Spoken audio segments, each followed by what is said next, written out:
Yo, what's happening? It's your boy SP Anonymous. We back in the lab again. About to get it again, no doubt about it. Got something real special again, as always. Got this little Metro Boomin kind of thing going on here. Then you got like the classical melodies and all that kind of stuff. How it's inside of trap and how you can kind of incorporate classical music into trap music. I'm gonna show y'all like real complex melody and all that kind of stuff. We're gonna focus on the music theory because that's what I have.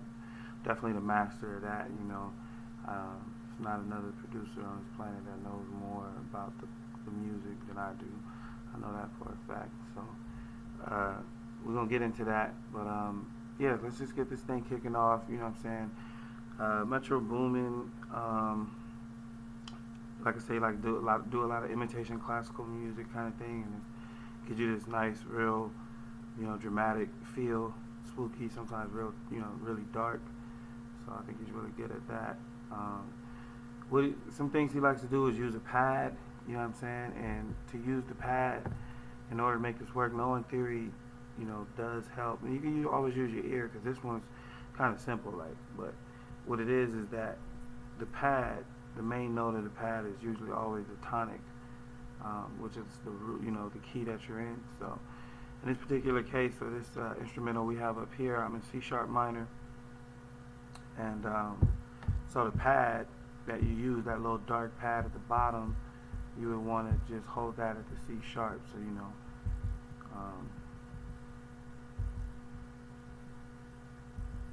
it's pretty much how you do it. So take a listen to this pad.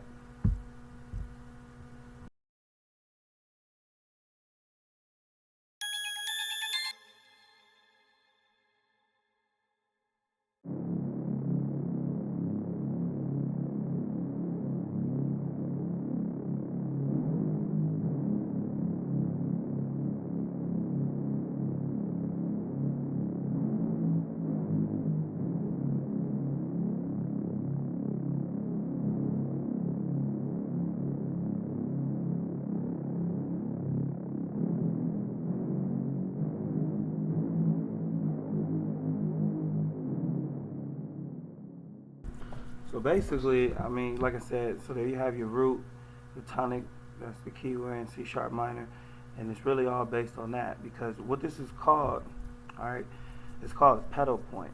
And what that basically means is that, you're going to allow all of this music to travel that's above the lowest note that will not change. Now, because it's a low frequency bass note, it matters and kind of controls and dictates, everything, because it's the lowest note it's going to be heard. So usually you do a pedal point on the tonic of the key, which is what key you're in, C sharp or the fifth. So here, most commonly used though, is the tonic, whatever key you're in, you just kind of hold that thing out and it's a pedal. So what this does is that you got your pedal and you kind of almost like ignore it and you kind of move on with your composition, as long as you make sure nothing really gets in the way of that low bass frequency. And what happens is when you put together the rest of your composition like you normally would, you'll have like a F sharp minor chord in there or something, an A major chord, you know what I'm saying? So when you have these chords in there but you still have this C sharp pedal point in the bass, it creates all kind of crazy harmonies and sets for like a modal type music, you know what I mean? So it's a real nice thing to do, real musical. This been going on in music forever, Lord knows. But I know I've studied music all the way to the 16th century, so and some ancient music, but and that stuff was a little kind of way out. But I just want to know as much as possible. So anyhow, yeah, you got the C sharp bass note, and popping it up to the fifth, back down, and then of course common and trap. This is your sixth chord, then your five chord. This is just what the bass will indicate, what I'm saying, 6-5. So it's technically just 6-5. Back to 1, what I'm saying. Then you have a walk here, okay, from the minor, the third to the fourth, fifth, sixth, back to the 5. So it's just a walk. Anytime it's a walk, it's scalar, meaning that the pattern, that you're using is following the notes in the scale exactly. It's not skipping a note. So the scale: C sharp, D sharp, E, F sharp, G sharp, A, B natural, C sharp. When we start here on the third scale degree, the E, we're just walking through the scale. So that's why it's called a walk. You know, if it was a skipped note in the scale, then it would not be a walk. You know. So anyhow, that's all it is. So once again, we're dealing with kind of setting the form, the spooky little feel with the bass pad note, and I just explained it to you thoroughly. It's a pedal point. You know what I'm saying? Really sit and let that marinate about how the pedal point is gonna stay and maintain and control, you know, the bass frequency of the track. Meanwhile, the chords and all the music can travel through with the same bass note, and it creates crazy harmonies and stuff like that. You know. So anyhow, let's move on to the next thing. See what we got.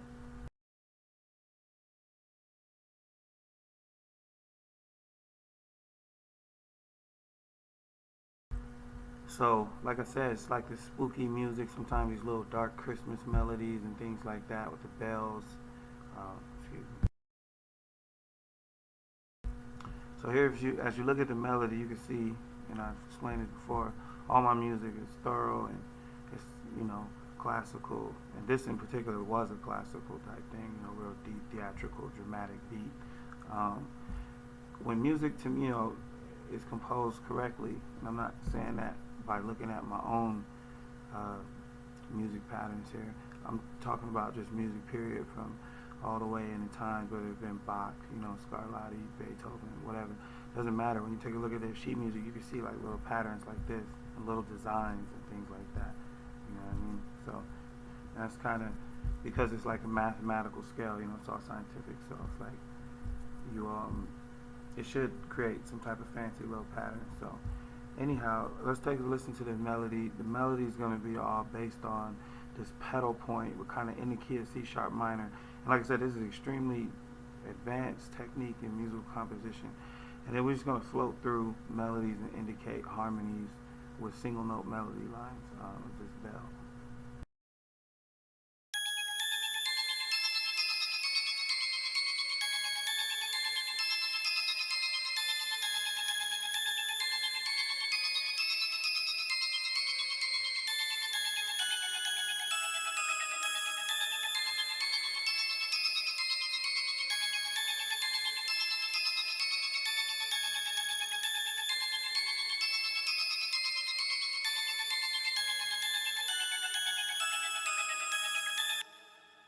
So as you can see, it's very complete melody, no wrong notes. It tells a story.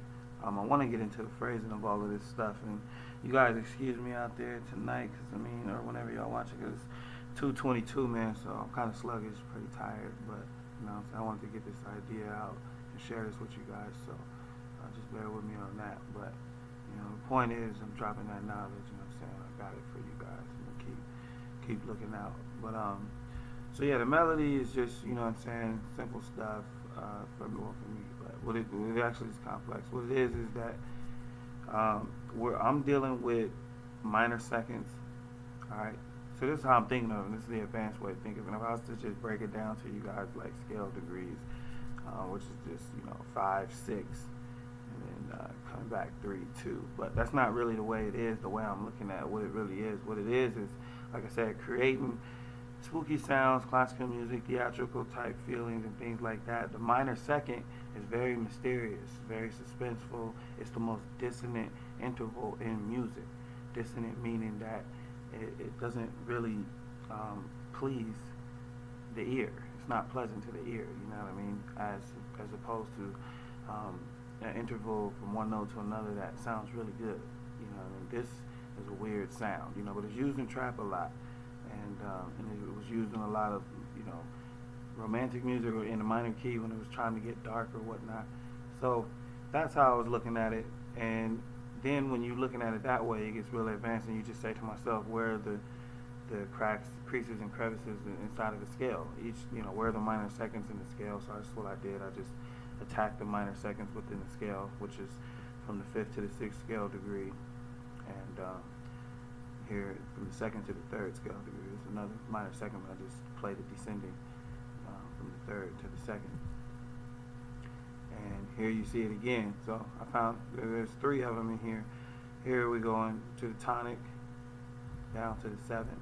And normally in music like production, you'll never, it's rare that you will play the harmonic scale, the harmonic minor, where the seventh, in this case, is C natural, which is the seventh would be sharp, B. B is sharp. And normally in a natural minor scale, it would just be, the B would be natural.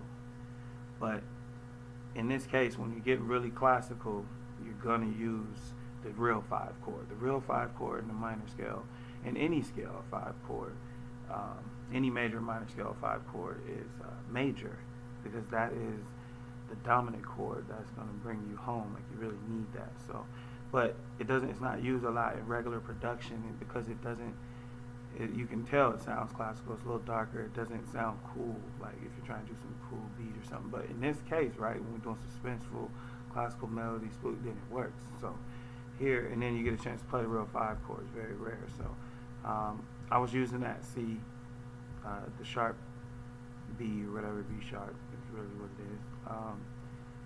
That way, when I hit the tonic C sharp, we have another. So as you can see already, this is what I'm talking about. I'm not just talking like I'm telling you. I do this. I have the knowledge to compose. Well, I compose, very high-end technical piano pieces and things like that. And, I can write orchestral scores and things like that, like real symphonies. And I write for different instruments. I've done it before. So I'm just, so you can see here when I took advantage, by the time we get to B3, I've already played all 3 of the minor seconds. So I'm exploiting, this is what I'm talking about, like my music there, I'm exploiting what I know faster or better than what is out there, because I know exactly how to do it. People know that the minor second is creating a dissonance, but do you know how to get to it as fast as I just did, and get to all 3 of them this quickly, and then still make musical sense? So that's all we did, it's pop, doing ascending, descending, and just emphasizing these minor seconds. Again, you see the minor seconds, and again, minor second. It's kind of rolling this melody up and back and forth. Here we go all the way through minor second, three in a row, which is pretty remarkable, which we did it here too, descending. But, I mean, it's crazy melody. So, then here and there, I would start to do, I remember doing some note surrounding and things like that. So the second time, so why I made it 16 bars, because you can, I play all my music in on the keyboard, and it just enables you to, when you get to the map, you just have more to work with. And I'm an editor anyway, I like to edit, so, I don't mind cutting up and putting things where it goes. So just think about that, though. It gives me a whole lot, and this is what a composer would do. He needs more music, so I'll make it 16 bars, knowing that I'm going to use 8-bar patterns, but just so I can have a little something on that back end, and I use it and edit it in, and now you have more music when you're mapping it out. But yeah, same thing here, exploiting the minor seconds all the way through, and finally we do a little pattern here where we kind of go back and forth through the scale, so which is pretty interesting patterns here. So let's take another listen to it, and then I'll show you guys the next things. Like I said, we're just building a musical composition, and that's just kind of showing you guys the elements of that. Like I said, I was pretty tired, so I'm doing the best I can. Just kind of you gotta stay with me.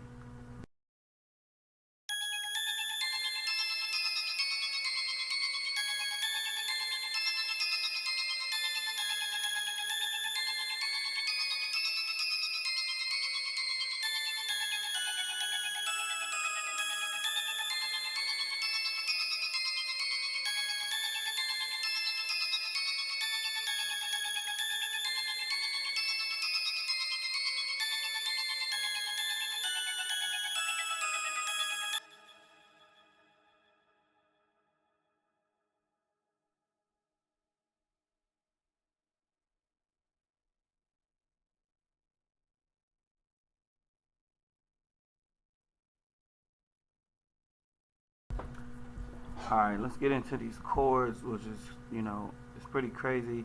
Not so much the chords as they were all like typical chords, because the piece was based off melody and actually the melody first. So the chords are kind of really coming in just supporting. They're not really what the song is. 'Cause like I said, we got that long pedal point throughout really the beat when it's in. So these chords are just really coming in, and now we're talking modal music, which basically means that you're using the key, but you're not doing like the normal stuff. You kind of just play anything you want, inside of this piece, long as it belongs to the key and it fits well. Because the point is that it's in a key, it all goes together. It's all tonal. So if you just play it all, it shouldn't matter. But I mean, there's structure to it though. But that's really what it is. So Miles Davis is probably, and John Coltrane. Those are going to be the guys who were considered the most, and Bill Evans too, the pianist, the most important to this modal music. Just the whole idea of it, taking just a chord. In this case, we're kind of just saying, we're in C sharp minor. Let that be the key. But yet we're playing, we're playing all these different types of chords over that C sharp minor chord instead of the normal way, which would be play a C sharp chord and then move to the next chord, move to the next. At this point, we'll just note C sharp, but we're playing all these chords over it. And the theory of that is that it doesn't matter because it's all from the same key, so it should all go together, and it does. Like I said, John Coltrane, master of it. If y'all want to hear some a good modal piece, got the time. It's Miles Davis. So what? Go listen to that. You'll get to hear Train, Miles, and Bill Evans all at once playing solo. So you guys see what I'm talking about. Like I'm telling you, you really get the idea, like what it is. And don't be a bum. Literally take 5 minutes of your time to understand there's something you could really use for the rest of your life, or at least think about modal music, because that's what this is. Now, people may not know that's what they're doing when they're doing it, but that's why I said I know more theory than any producer out there. And I guarantee you, professional or YouTube or bedroom, it don't matter. You're not fucking with me in theory. That's the fact. But so the chords here: C sharp minor, root position, octave. Locked inside of the octave, you got the minor third and the perfect fifth. Alright, and so like I said, these chords aren't really the chords, it's modal music, meaning we can play any chord from the scale whenever we want to. You know what I mean? It doesn't matter. So it's not like these are not chord changes, but they kind of are. It's real weird, man. That's why I love music theory, because the more you study it, the more you know it, the more power you have, with your music. Like I can do whatever I want. And so here we go to the same chord. It's just an inversion, the first inversion. Well, actually, no. In fact, this was the G sharp augmented chord. Augmented meaning that it took the fifth and raised it. So it was a G sharp major, and we took the fifth of that note, which was D sharp, and we raised it up to the E. And the cool part about it is I had the E in octave. So it's going to be real dissonant. We talked about dissonance. Consonance meaning that it all goes together. Dissonance meaning that it's not very pleasant to the ear. This is going to be real dissonant because the note that is altered, and it's altered because it's not a natural note from the chord. The natural note from the chord, like I said, is D sharp, a major chord. When we raise the D sharp up, it's called augmented, which is the unnatural part of the chord. So it's going to be a little bit odd. So by me double noting it, playing an octave, locking inside the other chord tones in the inside of the octave, it's going to create a real nice dark spooky nice harmony. So then we go back to the C sharp minor chord. Here again, this is crazy, this is modal music. I'm playing a F sharp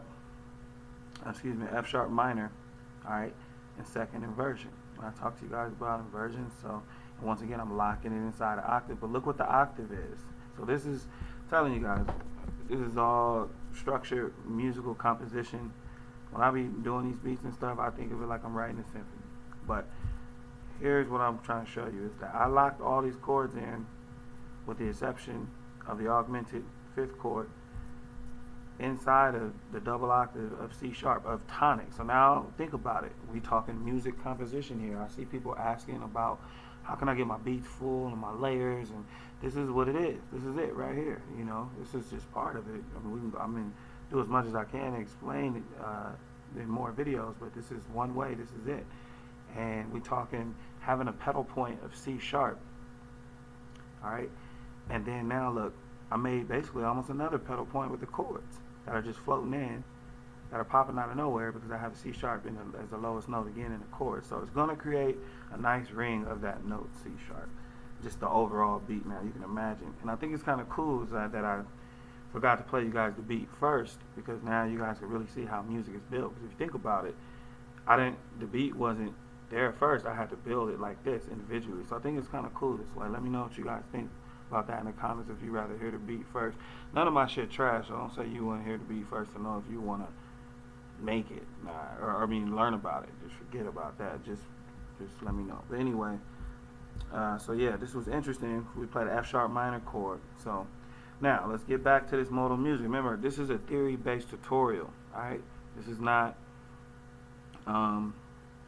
It's not like the other one. Everything is different. I ain't gonna keep showing the same shit like this. I'm trying to show you guys this is what you need to know, or at least I just want to get you guys start thinking like this, man. Start thinking about it. But so think about this.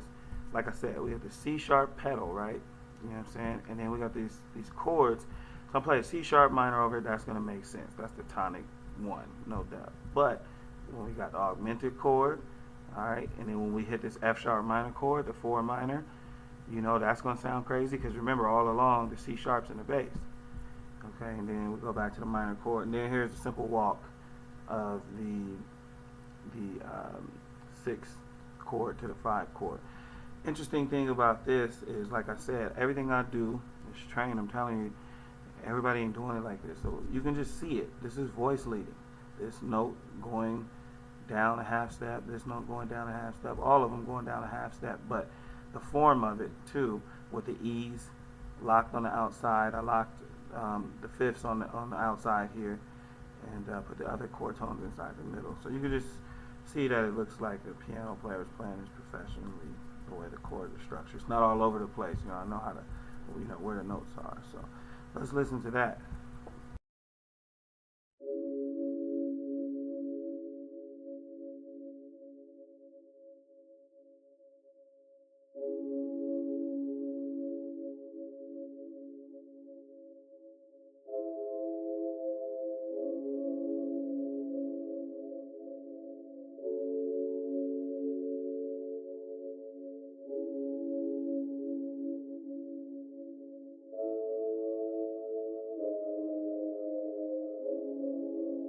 Wow, super spooky. But did y'all see what I was talking about when this augmented chord hit? It was crazy. Listen to that, man.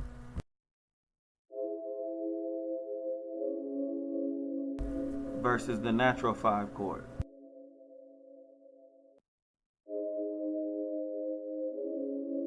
So you see with that altered fifth what it does, but like I said, the point is really know what you're doing by making the altered fifth the double octave. Excuse me, not the double octave, D octave. So anyway, let's see what else we got in here. Let's get to this crazy classical melody. Y'all finna go crazy. I mean, this thing is whoa, it's beastie.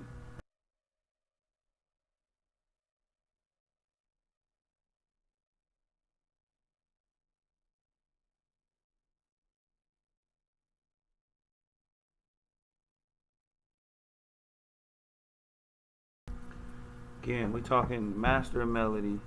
So as you could tell by looking at the different note lengths and the note velocities, that I played all this in, by hand, one take, and of course I had to quantize it, but the melody though is perfection. It's real deep classical melody. I'm not even going. I just want y'all to listen to it. I don't think I'm gonna spend a lot of time. I just want to see how you guys can handle this. I'm telling you, I've been around producers, man. They hate music theory because they feel inferior, and they start talking shit. And I don't need this. How could you do it? Oh, okay. So I don't know. Let me see how y'all take this video before I get crazy, because I'm not gonna waste no time. But just know, obviously by looking, this is about to be sick. Now, we're going to talk. What I did here was straight classical orchestrated melody. It's going to build up like I'm in a symphony, and that's what I was thinking, and that's what I like to do. I like classical music. If you're not new to this channel, you already know that.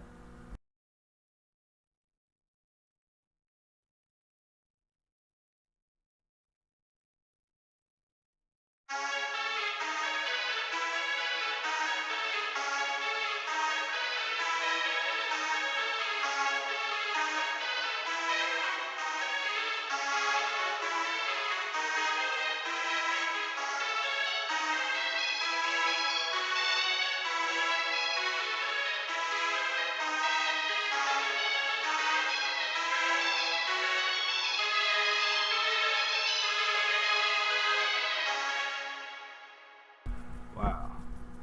That shit, wow. Sometimes I be thinking like when I be doing these beats, I be like, man, I shouldn't even put nothing to.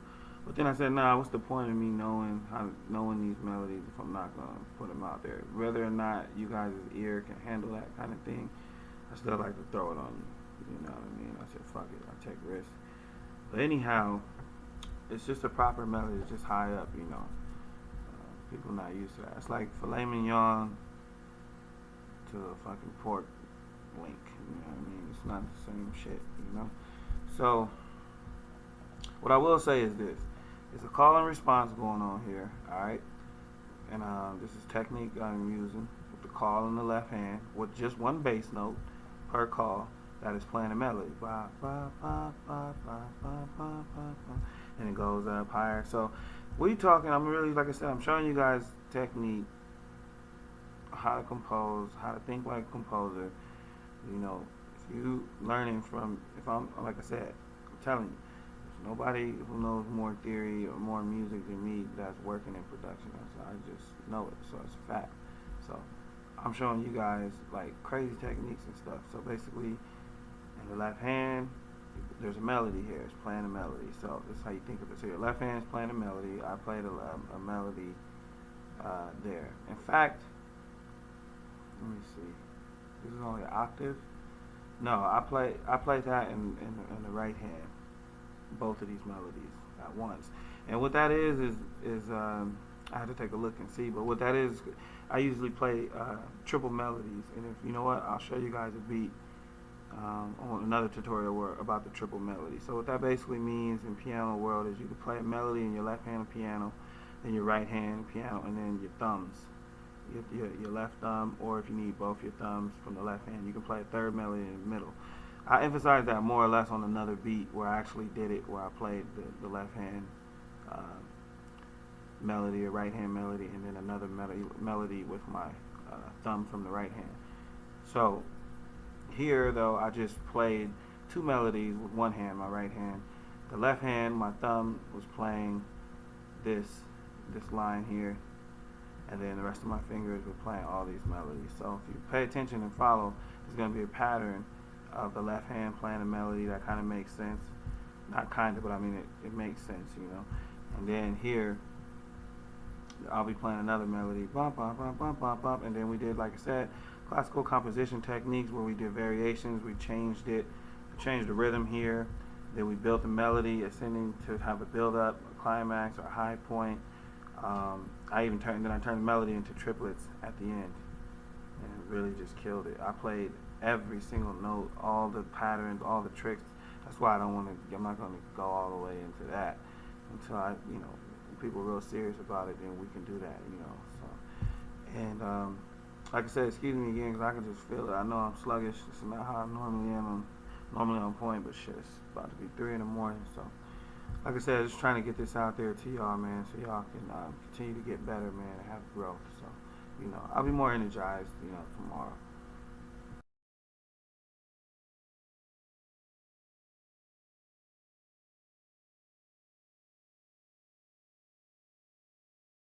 Of course, I gotta have a melody, you know what I mean? That's how I roll. A long melody.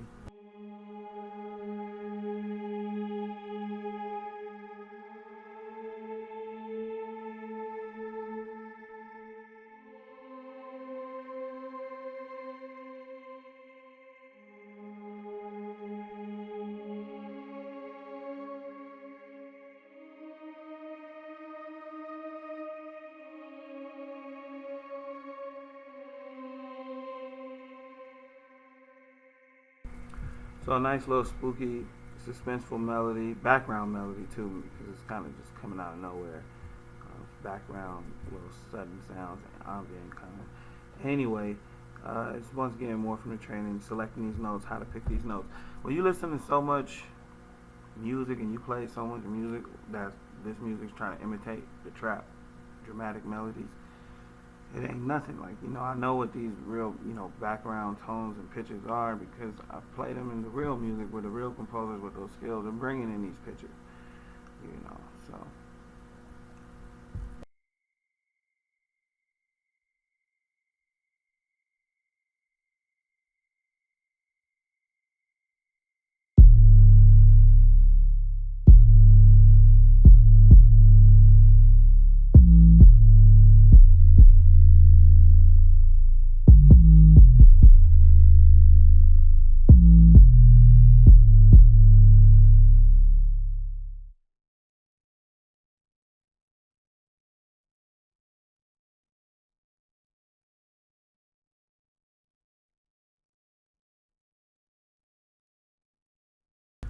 All right, so we was going over music theory, man. So we ain't even gonna get into all this, just drum stuff, simple trap and drum type things. But let's listen to the beat, and then we'll do quick summary analogy of music, because that's what we really get into, the theory of music.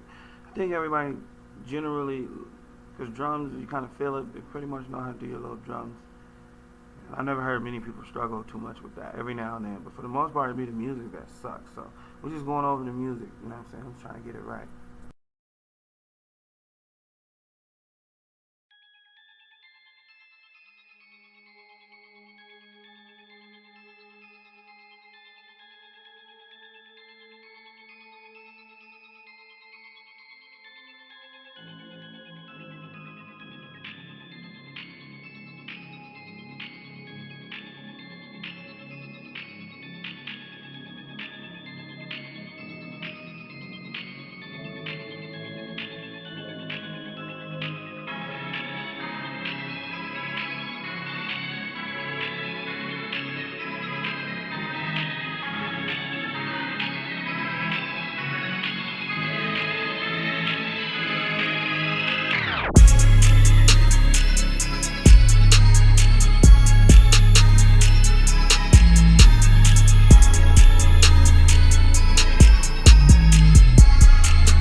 So you see, create the whole atmosphere. All of this stuff happens, man. I'm telling you, you can control all of this shit. I controlled this. I didn't do any guessing. I didn't need to read anything. I didn't need to hear anything. I didn't need any inspiration. You know, I already knew. I know what the imitation of really is. You know what I'm saying? When I think of these melodies, you know, I know what resources to draw from. You know, like, or what sources to draw from. Excuse me. We like Tchaikovsky. You know what I'm saying? The Nutcracker, Swan Lake. You know, Rachmaninoff. You know what I'm saying? We like his stuff. This is. I know where these melodies come from, you know what I mean? So, but basically, that's what I wanted to show you guys, man. Just how this is how you layer your music out, how you craft it, how you build melodies and chords, and how they all function. Which part is playing what role? You know, thought it was pretty dope. So this beat was based on double melody. So, but if you think about it, like I said, technically a triple melody because the lead melody was playing a melody on the bottom, and once again, you know, you take a look at that, and